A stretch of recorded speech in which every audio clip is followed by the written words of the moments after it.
Look, we have to get in the frame.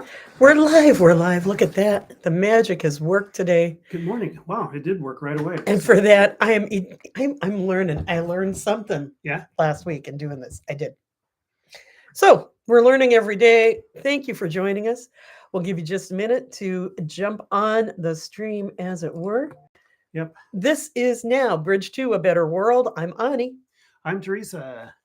And if you slept last night, then you're one up on me. And maybe you're like me and you woke up every 5 minutes because you could hear a tree crack. And there are two giant trees next to our bedroom. And we love those trees. But oh my God, they scared the crap out of me last night. And in fact, we've lost major branches. And I'm guessing there's some damage to the trees, but they have both by and large remained upright. But we have been lucky. We have not lost power. Super lucky. Our pipes thawed out and did not break. I need to cross my fingers while I'm saying that. Gosh, am I too old to cross my fingers? I was going to say, my arthritis kind of makes that a difficult act now. And this is, and so I was shaving this morning and it's like, I'm too sleepy to shave. So here I am with a little piece of toilet paper stuck to my face because that's the way it's going to go. And, honey, you're doing the screen, the scene showing radio again, but yeah. but it is a video. And we used to always talk as we created radio together about how it was very important to sort of set the scene, and even if things were falling physically from the ceiling in the studio, one just delivered what they had to say as if they were in a perfectly serene environment. And every now and again, we would have hosts that would, be distracted by all of that and start to narrate every process. And it was just like, yeah, there's no need. So we pretend we live in the perfect universe. Yeah. Well, and this is video. And that's not toilet paper stuck to your face. I'm sure of it. Yeah, no, it's a video glitch. That's what it is. We just move on. A perfect person over here. Hi, John. Yes, we have power. We're very happy to say, though I have just heard from a good friend who lives miles south of us in Brentwood, Darlington.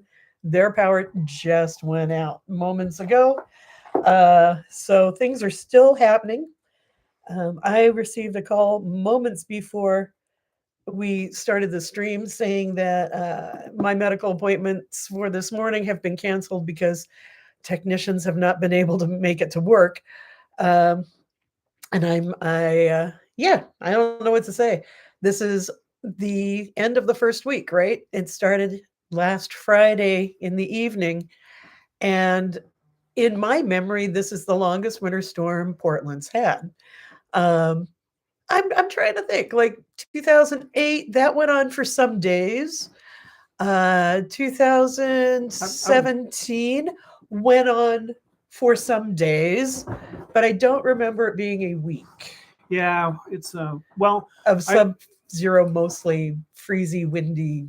It's the wind, man. Yeah, I don't trust my memory to make such a pronouncement, but I will say that when it comes to dangerously slick sidewalks and dangerous trees, this is the longest segment that I remember of that, and that's the case outside our house. Outside our house right now, the sidewalks are like sheets of ice, we'd say, for skating, and I have skated a bit on them, and I've lucked out so far.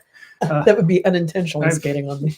Well, no, I mean, semi-intentionally skating on me. Yes. I mean, sometimes you really just got to throw one foot in front of the other and skate on the ice because you don't have any choice. I mean, you're not getting back in the house up a slope unless you skate. Well, that's true. You can either crawl or skate. That's true. My preferred way of handling that is not to actually leave the house. I've been no further than our porches for the last week. And in part, well, no, I take that back. Last Saturday, I went out to see how the wind felt. And it felt like it actually literally took my breath away. So that was weird. That was, I didn't like it. I was back in less than a minute. Yep. Well, shall we get on to that is exactly the winter I think compares with this, the 2016, 2017. That was, I remember MLK Day because I had to work during the benefit brunch that starts off MLK Day every year. And it was 18 degrees. And my friend Reggae Bob came by and picked me up in his taxi so that we could both get to the event because there was downed things and such. And I yeah. So We I've been love you, Reggae I've Bob. been thinking about Reggae Bob a lot Yeah. this week because in previous freezes he has been my guiding angel. So good luck, Reggae Bob. We hope you are safe and well. And making bank. And yeah, all right. Let's Shall we start? launch. Okay, once again, if you're just tuning in, this is now Bridge to a Better World. I'm Teresa Mitchell, and that's Ani Raven, the witch. And I'm more than a witch. But you were at least. It's true. At the minimum. And this week, we wanted, and especially I wanted to talk about corruption because I wanted to use the word broadly. Excuse me. And the corruption I'm talking about is the United States, the way the United States just gives up on stated intentions, the doublethink that we engage in. And I just want to talk for a few minutes and give a few examples of just how thick it is. And it's an indication that we are ruled, that we do not have the democracy that, precious word that's always bandied about. We have very little of that. I've often seen the phrase posted, when was the last time you got to vote on anything major that affected you? When was the last plebiscite? We don't have plebiscites by and large. We do. Some states have ballot measures. And the rich, the Koch brothers, are working very hard to eliminate that. They're trying to stop ballot measures. They hate democracy with a passion and wish to rule us as dukes and kings, or as we say these days, billionaires. So I'm calling this corruption an American specialty, and we are number one. And so let me explain. I'm going to start with police corruption because this is the sort of moral corruption that you're likeliest to encounter right away. We know that we cannot trust our police.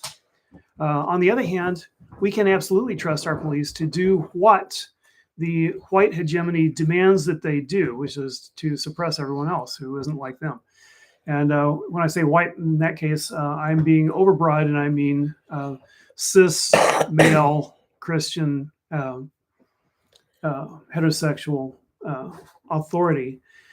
And let's I want to go over just a few things, just the tip of the iceberg on that.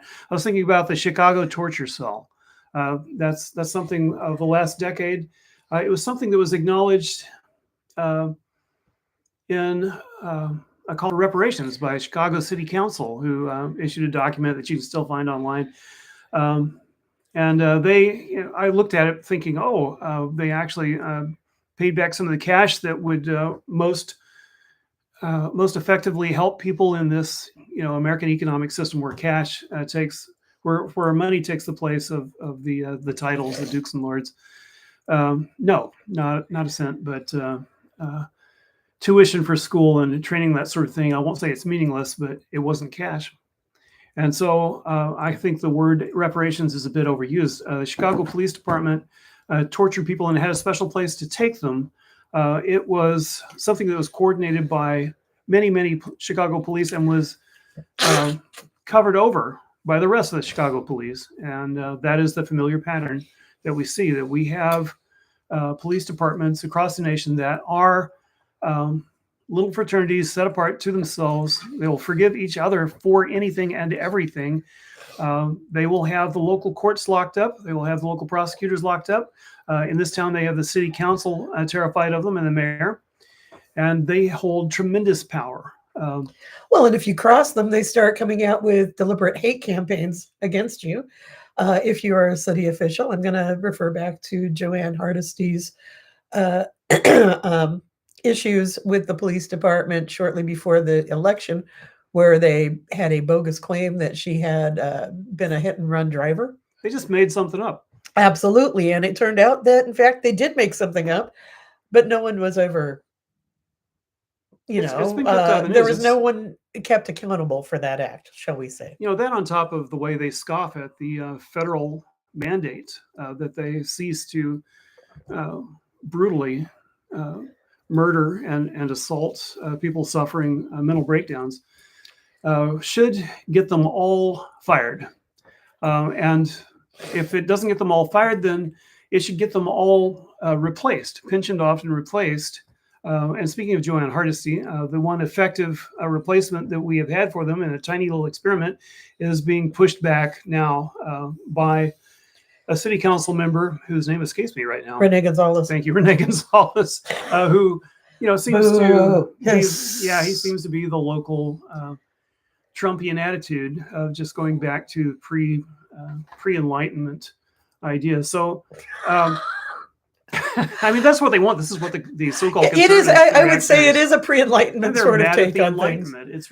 It's upset them for 5 centuries now. So we across the nation we have grand jury manipulation. When the cops do kill someone, they take basically the grand jury process, which grand juries, as you know, are for determining whether someone should be charged. In the case of a cop, the whole system, the prosecutors and the cops, have a special grand jury process for exonerating a cop. They don't call it that, but that's what they do. They exonerate cops. They take the juries hostage by and large, and they do not release them. They tell them what they must say. They imply that things will go badly for them if they do not let the cop off, and the cop gets off surprise. So this is across the nation, and it's something that is not spoken about. So what I'm trying to do here is say, there's a lot of grumbling about the police. Well, it's just as bad. It's just about as bad as it can be. We have by numbers of prisoners, we have the worst police state anywhere in all time. We need to face that. The United States is a police state. They rule us. They kill unarmed citizens. They kill 600 people a year. Some of them armed, a lot of them not. Vastly disproportionately people of color. I can vastly black and brown people, and also people with mental illness and people who are living in poverty. Those are the targets of the police. I'm just going to throw that all in there. Yeah, Fred Hampton, Tortuguita. So so that's our police, and they are not so much police as an occupying army for white hegemony. Here again, I'm using that word broadly. I hope I don't make anyone feel bad about the color of their skin. That's not where I'm going. I think our viewers know this. All of them for all time? Well, yes, all of them for all time. Okay. Then we have other public organs that, like the EPA and various other executive branch authorities, which since the Reagan administration more than 40 years ago, for more than 2 generations, have been subject to what is called regulatory capture. And regulatory capture takes many forms. The EPA is an example that got people's attention right away because Reagan, meaning Reagan's people, which also most definitely meant George W. Bush, engaged in very direct regulatory capture, and the extent of it and the brazenness of it has been lost in the public mind, and people refer to Reagan as a great president. He broke this nation in many ways, and one of the ways was by pushing regulatory capture. His appointee, Ann Gorsuch, which is a familiar name, I think. A familiar name. Gorsuch, who was, she was put into, yes, Gorsuch, the Gorsuch, and she was put into power, the head of the EPA. She was not the Gorsuches. Yes. And the first thing she did was cut the budget. I think it was like 18%. Began firing people and began stripping the agency of its power, notably over pesticides, and we'll get back to this. And what she did, along with James Watt in the Department of the Interior, with her... That'd be One Tree Watt. Right. Her indicted co-conspirator, Rita Lavelle, they destroyed the ability of executive branch... of the executive branch and its agencies to actually regulate corporations. And the only reason that we are not swamped with pollution in the United States right now and just coughing and choking like Mumbai is because because of another, not an oversight, but an intentional move. When Americans began to look at organizing themselves and getting some benefit from all the sacrifices they had made going back to the Second World War in the 1990s, after the fall of the Berlin Wall, there was an acceleration in the corporations simply fleeing the United States and moving their pollution elsewhere. So the reason we don't have pollution is not because we successfully regulated it; it's because it moved and poisoned other people and paid them less wages, which is the whole idea. So regulatory capture means that when we elect a president, we are electing someone whose power has been stripped in many ways. It's probably one of the most powerful people in the world, but when it comes to actually being able to do good for the American people, it's been stripped away. This is corruption. This is corruption of intent. This is moral corruption. So, and then when we get into, I'm sorry, you were saying? Well, I was just going to say, isn't there now an permutation of this that's now before the Supreme Court? There is, and I want to talk about secret police for a second first. Oh, okay. No, because it's kind of just go right to the court. Yeah, okay, so it's the same case. Yes. Don't make me think about two different topics back and forth. I don't have to drag you back. Okay. Yeah. We're here now, and therefore we're with the Gorsuches. This is now. We hope it makes a bridge to a better world. Anyway, okay. So Anne Gorsuch's son, who is very much aware and very resentful of the negative opinions and the negative press that his mother, Anne Gorsuch, got while getting the EPA, who feels it was deeply unfair that she was opposed and publicly brought attention and brought ridicule for trying to destroy one of the most essential regulatory functions of the United States, given the raging factory pollution that was going on at the time. He's so mad about that he is now on the Supreme Court, and that's not an exaggeration. I mean, that's something that drove him. He wants to exonerate his mother, and he is on the court now, and the court is looking at a case which would shift the power of the regulatory agencies. As I was describing, Anne Gorsuch helped strip those regulatory agencies of power. And now 40 years ago. Yes. And now the court wants to shift that power onto them. So the courts can decide whether laws such as the EPA can be simply enacted by what's left of the regulatory agencies, or whether every word in the laws that set them up can be quibbled by attorneys who are hired by very rich people, like Mr. Leo, who owns Clarence Thomas, like Mr. The Vulture. What's the name of the Vulture? Paul Singer, who owns Alito. The people that they go catch fish with and ride in their jets for $100,000 trips. Go party in the Bohemian Grove. Yeah. Go, that kind of stuff. So that corruption, we've talked about the court in terms of corruption, and the word is more familiar there, but it is very much related to all of the other corruption of intent, corruption of morals that characterizes the American government, and of course the minds of the American people, and of course including my mind, because my mind is also colonized by my lived experience, and so I'm not going to claim that I'm pure and free of this. And then I can't talk about corruption without talking about our vast secret police and secret war agencies, which also rule us only to the extent that they feel like it. They are the true princes. We don't even know how much they take out of the budget. We're not allowed to know. Congress is not allowed to know. That's how much power they have.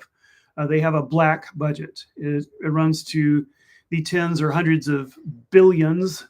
You're not allowed to know. They simply take your money and do what they will. For example, as I complained bitterly for many years, going back to my radio days, the CIA created one of their typical secret armies out of Banderist Nazis.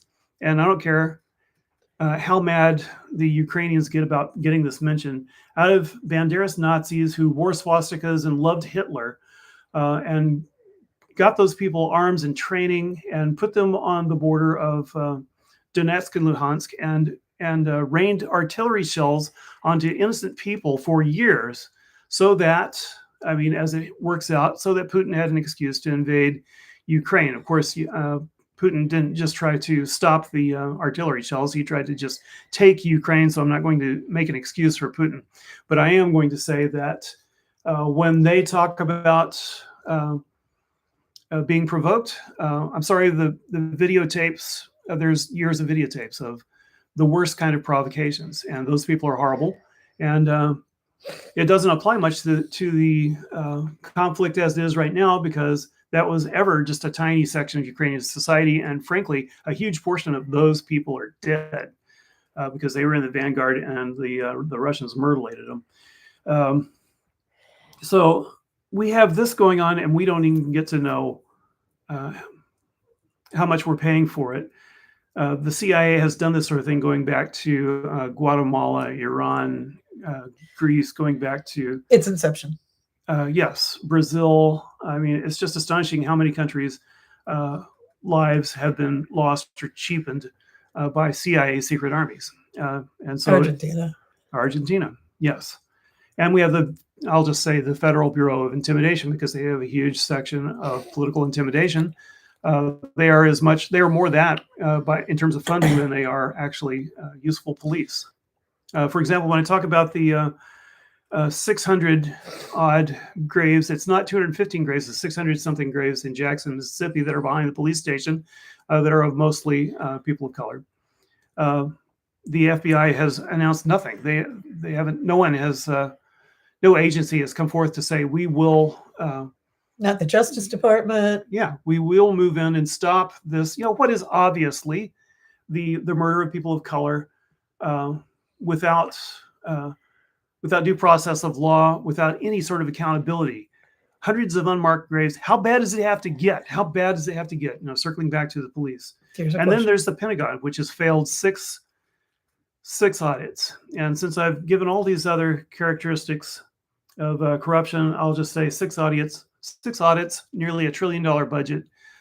Their response to Congress when the sixth and all the preceding audits came forward and they were not even half complete.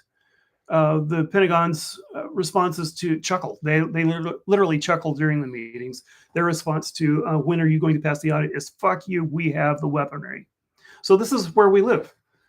This corruption characterizes the American state. And although there are a lot of good things about America, and I say that I love America, I mean, I love all of you. I love my friends. There's such wonderful people here. But the land's pretty gorgeous. The land's gorgeous. It's where we're from. Yes. So, I am irrationally loyal to the people of the United States, and I'm not going to change that. But we are a very, very corrupt society. And when people talk about corruption in what is still called the third world, in poorer countries, I think we call it the developing nation. It's the developing nations. Yes, is well to remember that we are the absolute masters. We are number one in corruption in police states. Thank you. It's true. I applaud everything you've said. I wanted to say maybe developing nations is not such a great term after all, because I don't think developing into what? It's right. It's like we have the only model. To being groomed by the IMF is what that means. Yeah. I think. That's a good use of the word. Right. I wanted to mention when you were talking about the Gorsuches and the case that is currently before the Supreme Court and how important it is to keep our eyes on this. It is the Chevron doctrine that is the case, right? That's the name of it. And again, the issue is upholding a 2020 national marine fisheries rule that herring fishermen pay for government mandated observers who track their fish intake, yada, yada, yada. It's about, again, removing any oversight from the they want to be able to challenge that. They want to be able to say, well, the law doesn't specifically state that we have to have a monitor on the fishing. That's something that the agency came up with. We'll have a monitor to see if you're actually fishing the way that we want you to, because, when you get out to sea, anything goes. And so if you just strip that away, then, and if you do that in the Supreme Court of the land, then that means that any Yeah. any portion of regulation can be challenged and will be, absolutely will be. Yeah, it's really it would end the idea that courts should defer to an agency's reasonable interpretation of a statute. Yeah. I think that's at issue. That's the core of it. And again, so courts now would take that over instead of, say, scientists who might, in fact, work in the regulatory industries. It's right up there with judges deciding they're doctors and can overrule medical science because their ideologies tell them the law should read like this. It's not. Yes. It's not good. It's not good. It's corruption. Judges, in fact, are not gods. Yeah. Don't say that in court. I know. Oops. All right. Well, it's a lot to chew on this morning. That's a rant, and It's a lot to chew on this it's morning. something when I get fired up about this, and I want to say to you also, I'm sorry that I take a deep breath and I go on, and it is it's a long habit. So yeah, sure. Last night we were talking about how to, in fact, have this conversation, and I realized there was nothing to do but let Teresa go because, in fact, it's really cogent, and I appreciate your thoughts on this. I Thank really you. do. And we've been a tad bit distracted with pipes and things. Yes, stuff and such. Yeah, the removal of people of knowledge in decisions, right? The removal of scientists, the removal of medical experts, the removal of folks who've gone through years of training who can add insight and knowledge to our laws so that we can have laws that make sense, that actually protect the earth, that actually protect the people, that actually increase our well-being. Yeah, apparently that's not what laws are for, and those experts are being invited, of course, to shut the fuck up and have the judges, many of them at this point, appointed by Trump and other conservatives, uh, have them actually dictate the way it goes. They know best. It's the worst case scenario for Daddy knows best. It's and there was a time before the Enlightenment in which kings said that, well, God chose me, and that's why I'm Yeah. king. We hear some of this reflected in Mike Johnson. We also hear it in Trump now. Yes. Oh, yes, absolutely. God chose. Oh, God. Yeah. Like, this is a weird idea of God. I'm just going to say. And so we still have that circulating, but we also have this Calvinist idea. Speaking of going back hundreds of years, that the ruling elite, and they say this to themselves and they believe this, are a meritocracy. So, for example, the Koch, now half dead brothers, were quite well educated. Not half enough. Because their father was extremely wealthy, and they had, and he was determined to, make literally little Nazis of them. And they had a Nazi nurse, and they, spent their days and nights studying, which they were able to do because they didn't have to scrabble for a living. And this is true of so many people who are born into wealth. And so they learn a thing and that thing, and they have more sophistication in letters, et cetera, and believe themselves to be superior and will tell themselves that endlessly so that they can justify the ridiculous idea that one person control billions of dollars, the wealth of emperors. One person like Jeff Bezos can simply rule people from now on with his wealth and his family. Unless things are changed, unless we have a revolution, which I very much recommend, his family will rule the United States from now on, indefinitely. Well, it's the rule of money, and it's the corruption of which you speak. Right, and it's frightening. Thank you, Tap, for stating that flat out. It's frightening.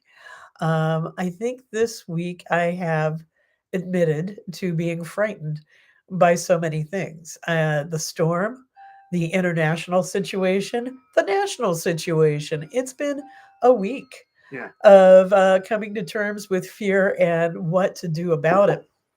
So here's what the cards say.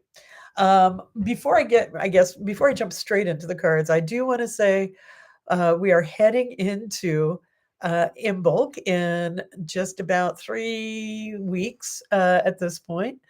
2 weeks.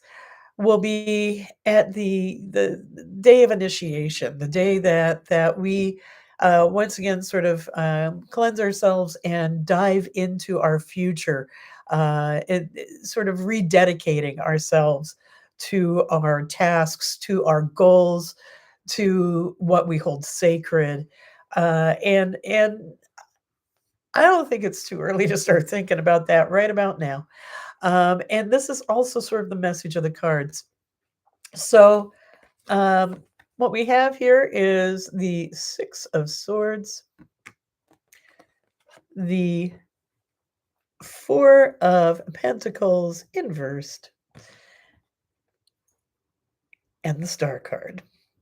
And so, what does this all mean? Well, the see if I can get the right one upside down on the right one, right side up. These two cards together talk about having maybe made some mistakes, having some regret right about now, thinking that you should have, could have handled things better.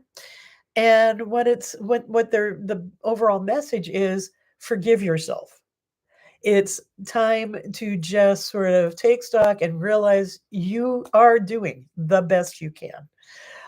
Forgive yourself for small transgressions. Hold yourself accountable for sure. If you've hurt someone's feelings, apologize. If you realize in a situation you were not right, go ahead and take accountability for that, but don't beat yourself up. Move, allow yourself to move forward. Maybe things have been disappointing. It's not so much about a personal issue, not so much about something that you are beating yourself up for, but things overall have been disappointing. Understand that things are changing. The Six of Swords indicates that things have been a little weird, a little disappointing, a little not to our taste, but that we gather up ourselves and we can move on from that situation. We can move into better waters. We can surround ourselves with self love. We can give ourselves self love. We can also give ourselves strength and community through our rededication and efforts. And how do we do all this? Where do we get the inspiration? Well, it's the Star card. We can remember that the universe, uh, here's that the idea that the universe holds all, and the universe loves us. The universe can inspire us. The universe, if we allow it, if we keep our psychic selves open, if we keep our third eye open, if we keep our crowns open, that we will pick up the inspiration, we will pick up the news from nowhere, we will pick up guided intuition that will, in fact, get us into those better waters, as we love ourselves, as we forgive ourselves, as we forgive those around us. That's what the cards say today. This is the next week ahead is a time of forgiving yourself, of loving those around you, of engaging in group healing, and in being guided by the universe, being guided by intuition, and leaving yourselves open to that intuition for guidance. That's what I got. Thank you. I love the Star card. Right? It's like the kitty is about to knock over the water, which is going to splash on us to inspire us. It's not actually how the artist interprets the card, but I've had cats that knock glasses of water onto my head, and I tell you, it does give me sudden insight. Yes, it does that. You little demon. I get a lot of insight when the water splashes my face while I'm sleeping. Well, before we that's what I have. Before we toddle off into the ethers, I want to mention that the situation there, that we mentioned last week, we talked about last week, the third World War situation, which is pretty grim at the moment. I imagine Biden, really kind of grim. I imagine Biden wants to be a war president. His collaboration in the entire United States corrupt establishment's collaboration with the Gaza genocide is hideous. and staining us as we speak. So that's brewing a Middle East war that is getting to the point of being unstoppable. That's one thing. But there is another thing, and perhaps something that you can have an effect on simply by bringing this topic up in social media and with your friends. The North Korea situation is not crazy Kim Jong-un. It's not. It absolutely is not. You're being lied to about that. He is not crazy. He may be belligerent. He may have a different agenda. He may be very, very different from us. He is. And you know, that I'm not going to say that I like that state, but they are reacting to being constantly confronted by nuclear war games. It's not just their propaganda. We have got B-52s and all kinds of things out there deployed at the border, around the border of North Korea, continually trying to frighten the crap out of them. And it's gotten to the point where even the longtime Cold War analysts are saying he's actually going to go to war. And that would be, in the first place, he would be much, much more successful than most Americans can possibly imagine. You're talking, the he you're talking about here Kim is Jong-un. Kim. Okay, yeah. They will take South Korea. And it will be the worst tragedy that the world has seen. I mean, even in the light of the Gaza genocide, it'll get that much worse. But it is hinging on the fact that Americans are completely unaware of this, completely unaware that we are provoking to the tune of billions of dollars of our tax money, trying to make this war happen. So use your voice, make people aware that this is happening. Look up the articles, find out what's happening, get to be an expert as much as you can on North Korean provocation. Perhaps you would put links to some of those articles in our description box. Okay, I will do that. So that if some you, hours. yeah, if you are seeing this video, say Friday, January 19th, say in the late afternoon hours and beyond, check that description box. See, I'm pointing, assuming that it's there, and you'll be able to see some links to the articles that Teresa is now talking about. And let's see. Speaking of the minutia of the show, please do like this video, hit the like button. Please do subscribe to our channel. We have been increasing subscribers, and that is really exciting. We do this because we want to build a strong community. We want to help keep a strong community informed, together, and inspired. And also, I think it's kind of just a good way, again, to promote queer oddball visibility. I'm, you know, as an aging queer witch anarchist, there's just not a lot of folks around that I can look at in media and go, yeah. So here we are, being our queer selves, Just a wee bit different, and providing that representation for other aging queer anarchists out there.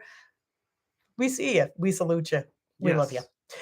And to all else, thank you for being so good. Thank you for being good community. Thank you for being with us week after week. We love you. Our love goes out to you and to all the ships at sea. Bye-bye. Goodbye.